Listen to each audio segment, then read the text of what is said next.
అంటే చెప్పారు. First cinema అప్పుడు కొంచెం స్క్రీన్ మీద ఎలా ఉన్నాను, చూడ్డానికి బాగున్నానా, జుట్టు కరెక్ట్గా పడుతుందా, షర్ట్ మడతలు పడలేదు, నీట్గా ఉన్నాయి.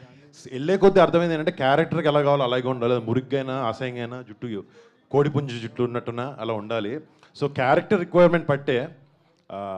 సో అసలు ఎప్పుడు దాని గురించి ఆలోచించలేదండి నేను. అయితే టాలీవుడ్లో హీరోలంతా ఒక డ్యాన్స్ సీక్వెన్స్లు కావచ్చు, లేకపోతే ఫైట్స్ కోసం కావచ్చు, చాలా రిస్క్ చేస్తున్నట్లుగా అనిపిస్తుంది. నిన్న రష్మికి జరిగింది కావచ్చు, మీ గురించి కానీ, రామ్ చరణ్ కావచ్చు, బాలకృష్ణ గారు, ఇలా వీళ్ళంతా కూడా ఒక అంటే లైఫ్ని రిస్క్లో పెట్టి చేస్తున్నారేమో అని ఫ్యాన్స్ అంతా కూడా ఒక విధంగా భయపడుతున్న సిచ్యువేషన్ అయితే కనిపిస్తుంది. కంటిన్యూగా ఏదో ఒక ఇష్యూ జరుగుతుంది. సో దీని గురించి ఏం చెప్తారు? హీరోలంతా కూడా చాలా రిస్క్ చేస్తున్నారు అనుకోవచ్చా?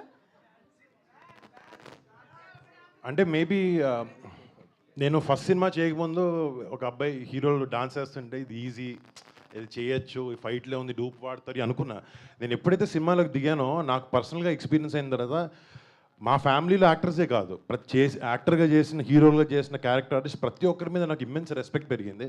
ఎందుకంటే ఇది ఒక ప్యాషన్తో కూడిన జాబ్ ఇది. అండ్ వాళ్ళు దీనికి లైఫ్ పెడతారు. ఆబ్వియస్లీ మాకు ఇష్టం కాబట్టి ఈ పని చేస్తాం, బట్ జనాల్ని కూడా మెప్పించాలి, వాళ్ళు కూడా ఎంటర్టైన్ అవ్వాలన్న దాంట్లో వాళ్ళ బాడీని రకరకాల కష్టాల్లో పెడతాం. దానికి అప్పుడప్పుడు అన్ఫార్చునేట్ యాక్సిడెంట్ జరుగుతుంటాయి, బట్